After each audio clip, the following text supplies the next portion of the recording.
Halo teman-teman semuanya, kami dari kelompok 3, kelas 12 IPA 2, yang beranggotakan Angelina Jessica, Nisa Nanda Sabila, dan juga Arka Wirananda Pangestu. Kami akan membahas salah satu tokoh nasional penjaga keutuhan bangsa, yaitu Silas Papare. Untuk yang pertama, kita akan membahas tentang biografi dari Silas Papare, mulai dari kapan ia lahir hingga kapan dia meninggal. Kemudian kita akan mengulas sedikit tentang masa pendidikannya hingga ia berhasil menjadi seorang juru rawat. Silas Papare memiliki nama lengkap yaitu Silas Ayari Donari Papare. Ia merupakan seorang pahlawan nasional dari tanah Papua yang berkontribusi besar dalam menyatukan Irian Jaya atau Papua ke dalam wilayah Indonesia dari cengkraman kolonial Belanda. Silas Papare lahir pada 18 Agustus 1918 di Serui, Papua. Silas Papare lahir di tengah keluarga yang sangat religius dan harmonis. Ayah Silas bernama Musa Papare, sedangkan ibunya bernama Dorcas Meng. Silas Papare dididik dengan nilai-nilai agama Kristen yang dianggap sebagai norma tertinggi yang dianut oleh sebagian rakyat Papua pada masa itu. Silas Papare kemudian membina rumah tangga dengan seorang perempuan bernama Regina Aibui. Dari pernikahan itu, keduanya dianugerahi 9 orang anak. 2 diantaranya adalah Grace Rumansia Papare dan Nusa Papare. Meskipun harus hidup dan berjuang melawan penjajah, namun Silas Papare dan istrinya selalu menyempatkan diri untuk membimbing dan mendidik anak-anaknya. Silas Papare meninggal di Serui pada tanggal 7 Maret 1978. Ia dimakamkan di Taman Makam Pahlawan Newi Serui, Papua. Pendidikan kejiwaan yang ditanamkan secara tradisional sangat dirasakan sekali pengaruhnya oleh Silas Papare dalam menggeluti hidup. Melalui ibunya, Dorcas Meng, ia dapat memahami pandangan hidup orang-orang Serui, dan dari saudara-saudaranya, ia dapat pengalaman tata cara bergaul dengan sesamanya. Silas Papare kemudian menjalani pendidikan formal pertamanya di World School, atau sekolah desa di Serui. Sekolah tersebut didirikan pada 1907 oleh pemerintah Gubernur Jenderal Van Heerts. Silas Papare masuk sekolah desa ketika berumur 9 tahun dan tamat pada 1930. Saat itu, lama menuntut ilmu di sekolah desa hanya 3 tahun, dengan bahasa pengantarnya adalah bahasa daerah. Tamat dari World School, Silas Papare tidak langsung melanjutkan pendidikan ke jenjang selanjutnya. Selama 3 tahun pasca lulus dari sekolah desa, Silas Papare menghabiskan waktunya untuk membantu orang tuanya sebagai petani. Musa Papare yang merupakan orang tua, berpikiran maju menyarankan supaya Silas Papare melanjutkan sekolah ke tingkat yang lebih tinggi, supaya bisa menjadi pegawai negara atau pamong praja. Namun, karena melihat kondisi Serui yang memprihatinkan, karena banyak penyakit mewabah mulai dari malaria, pes, dan kolera, membuat Silas Papare akhirnya memilih untuk melanjutkan ke sekolah juru rawat pada 1931, yang juga ada di Serui. Hidup dalam alam Irian Jaya yang terkenal ganas akan nyamuk malaria, dan hidup dalam jajahan Belanda, menjadi awal mula mengapa Silas Papare jadi seorang juru rawat. Tenaga medis pada saat itu begitu dibutuhkan. Perang pun masih berlangsung kala itu. Silas Papare menyelesaikan pendidikannya di sana selama 3 tahun, hingga ia telah memiliki keahlian pembedahan ringan dan merawat pasien seperlunya. Saat itu, di Serui masih sangat sedikit orang-orang yang punya keahlian sebagai perawat kesehatan, sehingga keahlian Silas Papare dibutuhkan oleh orang-orang Serui maupun Belanda.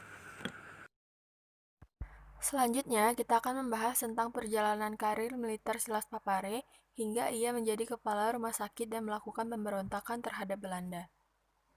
Silas Papare tidak hanya berkarir pada bidang jururawat, namun ia juga dipercaya oleh Belanda untuk menjadi salah satu tenaga intelijen.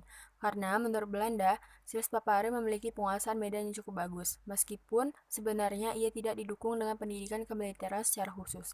Salah satu hal yang pernah ia lakukan pada masa Belanda adalah keberhasilannya melayani dan mengeluarkan rakyat Indonesia dari hutan semasa pendudukan Jepang, yaitu dari Serui, Biak, dan juga Manokwari.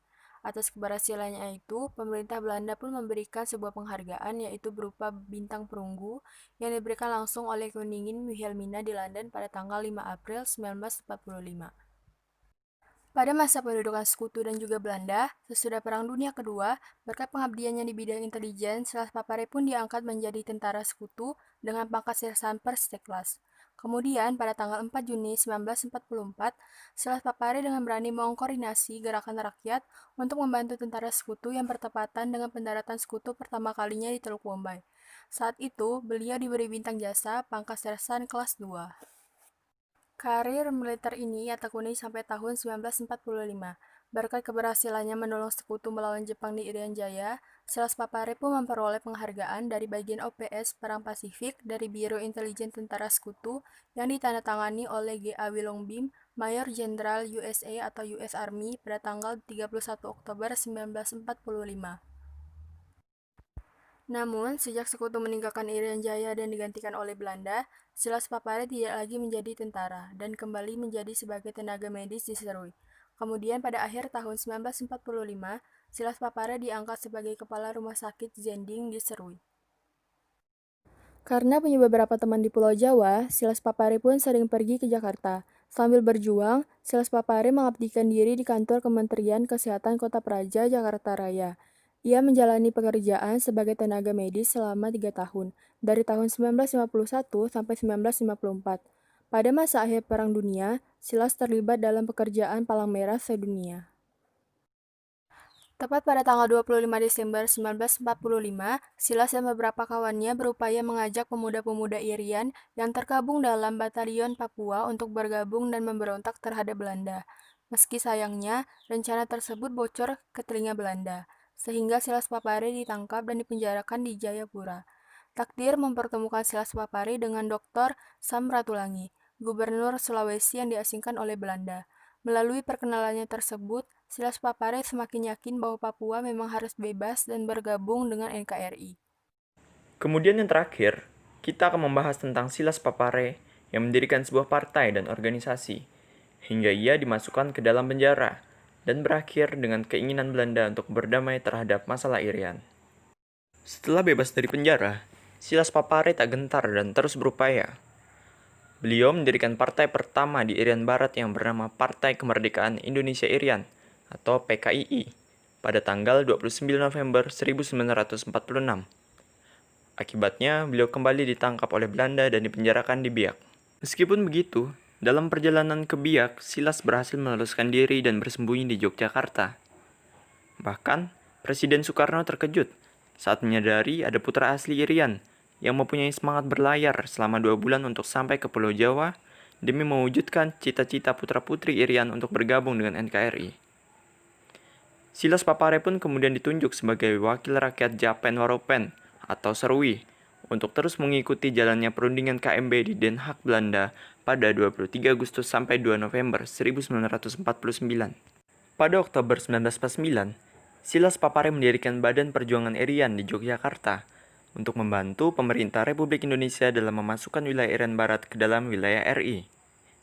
Namun, pada 27 Desember 1949, di konferensi meja bundar, Belanda tetap tidak mau mengakui kedaulatan Indonesia atas Irian Barat. Cara lain pun ditempuh pemerintah RI dengan mengumumkan Trikora pada tanggal 19 Desember 1961 sebagai upaya pembebasan Irian Barat dari Belanda. Silas pun membantu Kompi Irian di Mabes Angkatan Darat. Perjuangan berbuah manis. Perang ternyata tidak pernah terjadi. Belanda bersedia menyelesaikan masalah Irian dengan jalan perundingan, yakni melalui persetujuan New York pada tanggal 15 Agustus 1962 di kota New York. Silas menjadi delegasi RI pada perjanjian tersebut dan menjadi saksi sejarah diresmikannya Irian Barat secara de facto dan de jure menjadi bagian dari wilayah kesatuan Republik Indonesia. Kemudian, Irian Barat diganti namanya menjadi Irian Jaya. Di dalam perjanjian itu, disebutkan bahwa Irian Barat resmi masuk wilayah RI pada 1 Mei 1963. Setelah itu, akan dilakukan penentuan pendapat rakyat atau PPRA tahun 1969. perjuangan Silas Papare pada akhirnya terbayar sudah. Karir terakhir Silas Papare adalah sebagai anggota DPRS, menggantikan almarhum Dr. Rajiman Widyo Niningrat. Tahun 1956, Silas Papare diangkat menjadi anggota DPR Wakil Rakyat Irian Jaya. Pada tahun yang sama, diangkat sebagai anggota Dewan Perancang Nasional Sementara Republik Indonesia dan anggota MPRS. Ia menjalani hidup sebagai wakil rakyat hingga pensiun tahun 1960. Silas Papare meninggal dunia di tanah kelahirannya, Serui, Irian pada tanggal 7 Maret 1973 pada usia 54 tahun. Namanya diabadikan sebagai salah satu kapal selam perang, yakni KRI Silas Papare. Ia mendapat gelar pahlawan nasional pada 14 September 1993. Selain itu, di Serui didirikan pula monumen Silas Papare. Itulah penjelasan tentang Silas Papare yang dapat kami sampaikan kali ini. Terima kasih telah menyaksikan. Sampai jumpa di presentasi selanjutnya.